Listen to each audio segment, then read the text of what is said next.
3월 10일 오늘의 말씀은 누가복음 10장 1절에서 24절입니다.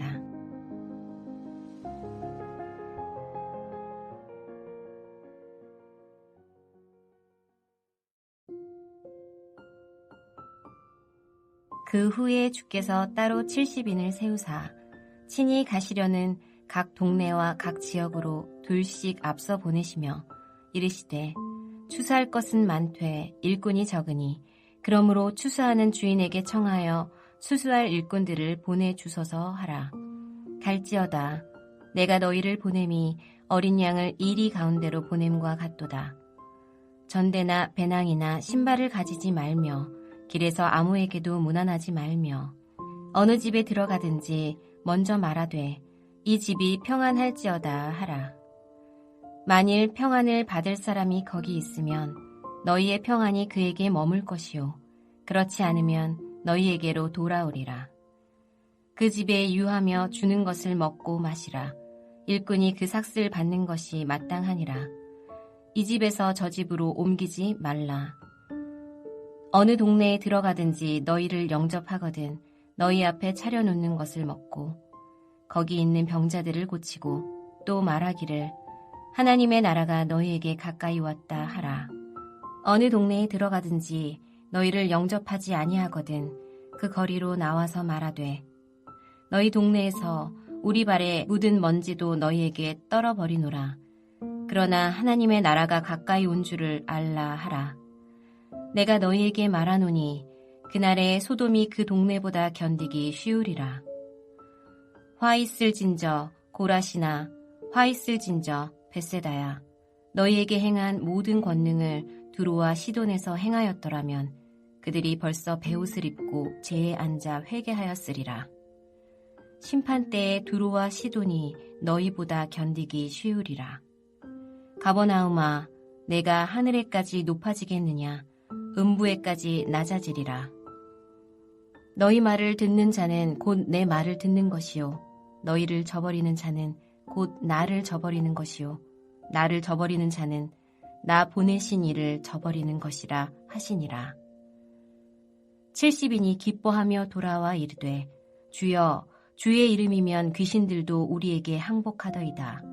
예수께서 이르시되 사탄이 하늘로부터 번개같이 떨어지는 것을 내가 보았노라. 내가 너희에게 뱀과 전갈을 밟으며 원수의 모든 능력을 제어할 권능을 주었으니 너희를 해칠 자가 결코 없으리라. 그러나 귀신들이 너희에게 항복하는 것으로 기뻐하지 말고 너희 이름이 하늘에 기록된 것으로 기뻐하라 하시니라. 그때 예수께서 성령으로 기뻐하시며 이르시되 천지의 주제이신 아버지여 이것을 지혜롭고 슬기 있는 자들에게는 숨기시고 어린아이들에게는 나타내심을 감사하나이다. 옳소이다. 이렇게 된 것이 아버지의 뜻이니이다. 내 아버지께서 모든 것을 내게 주셨으니 아버지 외에는 아들이 누구인지 아는 자가 없고 아들과 또 아들의 소원대로 계시를 받는 자 외에는 아버지가 누구인지 아는 자가 없나이다 하시고 제자들을 돌아보시며 조용히 이르시되 너희가 보는 것을 보는 눈은 복이 있도다.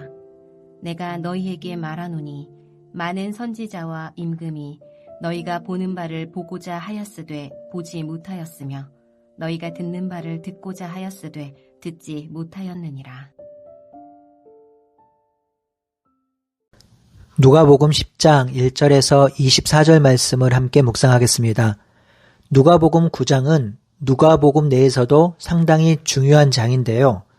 누가복음 9장은 예수님이 이 땅에 오신 이유를 설명하였고 변화산에서 변모하심으로 자신이 누구인지를 분명하게 드러내셨습니다. 드디어 예수님이 하나님의 그리스도로 이 땅을 회복하며 그의 백성을 구원하러 오셨음을 알리셨고 이를 하나님께서 증거하셨지요. 그럼에도 제자들은 예수님께서 이 땅에 오신 이유를 온전히 이해하지 못했습니다.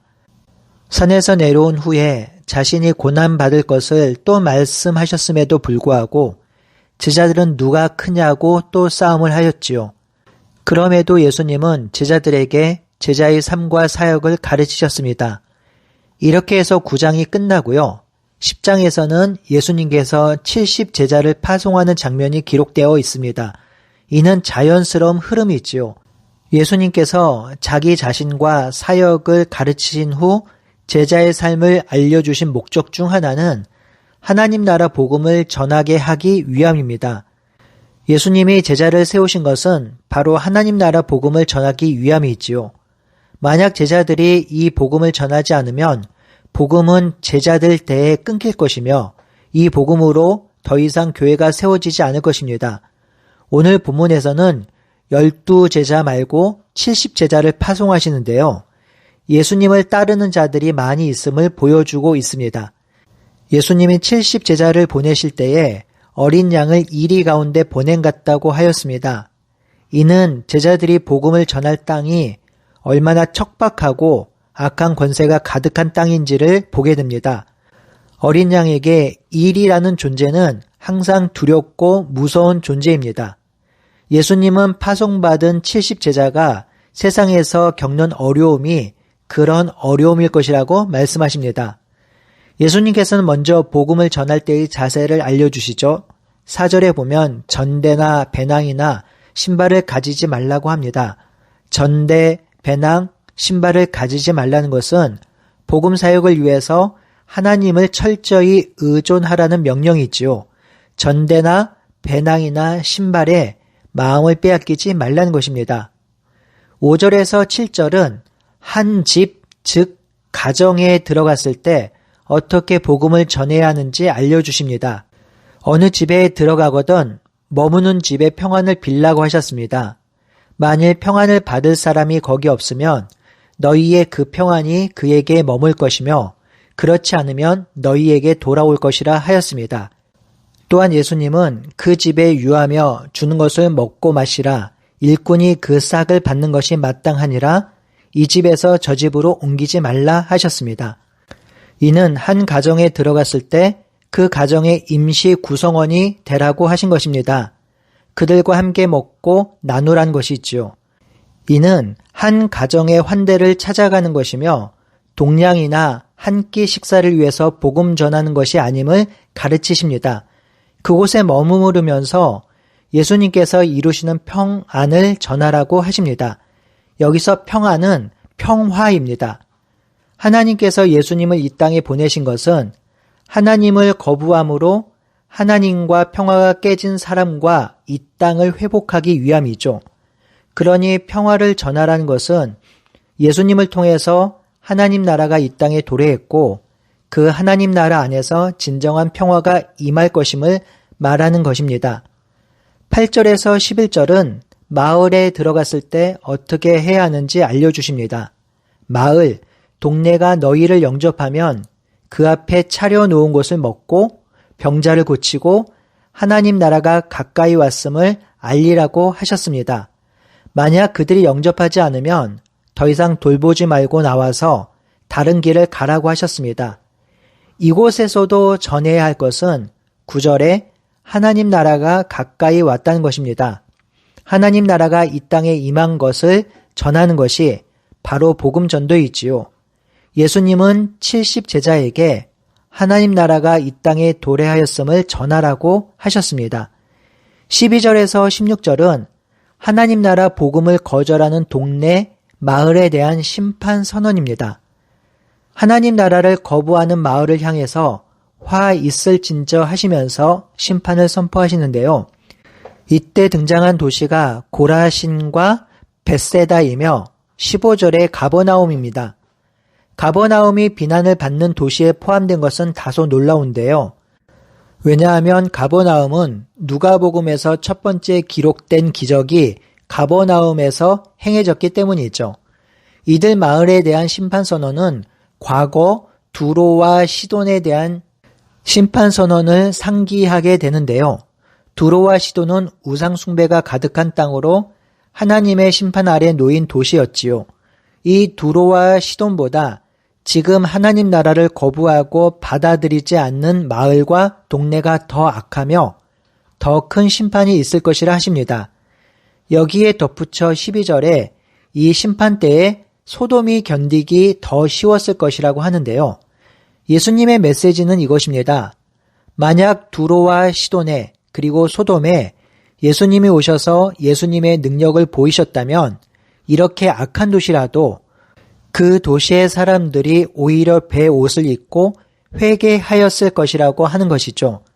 그러니 하나님의 아들이신 예수님이 이 땅에 친히 오셔서 병자를 치유하시고 아픈 자를 회복하시며 귀신을 내어 쫓고 하나님 나라 복음을 전하는 이때에 오히려 예수님을 거부하고 하나님 나라가 이 땅에 시작되었다는 것을 믿지 못한다면 두로와 시돈 그리고 소돔 사람들보다 더 악하다는 것입니다. 하나님의 아들이신 예수님을 보고도 믿지 못한다면 그들은 그 무엇으로 알려주어도 하나님을 알지 못하며 거부할 것이라는 의미이지요. 예수님은 예수님이 보내신 자의 말을 듣는 것이 바로 나를 믿는 것이며 예수님이 보내신 자의 말을 거부하는 것이 나를 거부하는 것이라고 말씀하시면서 나를 거부하는 자는 나를 보내신 하나님을 거부하는 것과 같은 것이라고 말씀하셨습니다. 17절에서 20절은 예수님의 파송을 받은 70제자가 돌아와서 기뻐하는 장면입니다. 이들이 돌아와서 예수님께 보고합니다. 귀신들도 우리에게 항복하였습니다. 이에 예수님도 사탄이 하늘로부터 번개처럼 떨어지는 것을 보았다고 하십니다. 예수님은 사탄을 하늘에서 떨어진 별로 비유하시는데요. 이는 사탄의 권위와 권세가 땅에 떨어지는 것을 비유적으로 표현한 것입니다. 하나님 나라의 도래는 사탄이 장악하고 있던 이 세상, 사탄을 왕으로 삼았던 세상에 하나님이 왕이시며 예수님이 주인이심을 보여주는 것입니다. 이제 더 이상 사탄은 이 세상에서 왕노릇하지 못하며 결박되고 예수님이 다시 오실 때 심판당할 것입니다. 이런 놀라운 역사가 하나님 나라가 이 땅에 도래함으로 시작된 것이지요. 이런 역사가 일어날 때 예수님은 70제자들에게 이 귀신들이 항복하는 것으로 기뻐하지 말고 너희 이름이 하늘에 기록된 것으로 기뻐하라 하셨습니다. 이는 귀신들이 복종하고 항복하는 것보다 더 중요하고 기쁜 것은 구원을 받는 것입니다. 이 구원은 하나님 나라 백성으로 하나님 나라 안에서 살게 된 것이죠. 그러니 이 백성들이 진심으로 기뻐하고 감사할 것은 하나님과의 관계가 회복되어 하나님과 더불어 살게 된 것입니다. 이 일을 위해서 예수님이 이 땅에 오신 것이지요. 그러니 그것으로 기뻐하라는 것입니다. 그리고 21절에서 24절은 제자들을 위한 예수님의 기도와 축복입니다. 예수님은 제자들에게 하나님께서 깨닫게 하신 이 놀라운 진리, 하나님의 아들이 이 땅에 오심과 그 오심으로 하나님 나라가 이 땅에 도래했다는 진리를 어린아이와 같은 이들이 깨닫고 믿게 됨에 감사드립니다. 그리고 이 모든 일이 하나님의 선하시고 의로운 뜻임을 인정하십니다. 그리고 22절에 예수님과 하나님과의 관계를 보여주시는데요. 아버지 외에는 아들이 누구인지 아는 자가 없고 아들과 또 아들의 소원대로 계시를 받은 자 외에는 아버지가 누구인지 아는 자가 없다고 하시죠. 하나님의 뜻을 오직 아들이신 예수님만이 알며 아들 예수님만이 하나님의 뜻을 안다는 것입니다. 그 하나님의 뜻을 아시는 예수님께서 지금 제자들에게 하나님의 뜻을 계시하시며 사역하라고 말씀하십니다. 그러니 지금 제자들이 복음 전하는 이 사역은 단순한 복음 전도가 아니라 고귀하고 아름다운 사역을 감당하는 것이라고 말씀하십니다. 그래서 지금 제자들이 복이 있다는 것이죠. 선지자와 임금들이 지금 제자들이 보는 것을 보고자 하였으나 보지 못하였는데 지금 제자들은 눈앞에 하나님의 아들 예수 그리스도를 통해서 하나님의 뜻과 하나님의 행하심을 눈으로 목도하였고 깨닫고 그 하나님의 놀라운 사역에 동참하게 된 것이니 이에 제자들에게 하나님 나라를 위해 살아갈 수 있음에 기뻐하라 하십니다. 사랑하는 성도 여러분, 우리는 예수님께서 부르신 자들로 하나님의 비밀을 깨달은 자들입니다. 이 비밀을 깨달음은 이 세상에서 가장 큰 축복이며 은혜입니다. 우리는 이 비밀을 깨달은 자로 이 비밀을 세상에 전하며 다음 세대에 전수해야 하는 사명과 의무가 있습니다. 지난 주일에 우리가 깨닫고 배운 것처럼 우리 모두 이 땅에 하나님 나라가 도래한 것을 믿으며 예수님의 오심으로 완전히 임할 하나님 나라를 기다리며 그 하나님 나라를 전파하며 전수하며 살아가는 우리 모두가 되길 바라고 소원합니다. 함께 기도하겠습니다. 하나님, 우리를 택하여 주시고 우리에게 하나님 나라 복음을 알게 하시고 그 비밀을 전할 수 있도록 인도하게 하여 주시니 감사합니다. 하나님, 이 하나님 나라 복음을 전하고 전수할 수 있는 사명이 얼마나 고귀하고 아름다운 사명인지 우리가 다시 한번 깨닫게 하여 주시고 이 하나님 나라 복음을 전하며 전수하는 우리 모두가 될 수 있도록 인도하여 주시옵소서. 우리 하루의 일상이 그리고 우리의 삶이 하나님 나라를 전하는 일상과 삶이 될 수 있도록 하나님께서 간섭하여 주시고 인도하여 주시옵소서. 예수님의 이름으로 기도드리옵나이다. 아멘.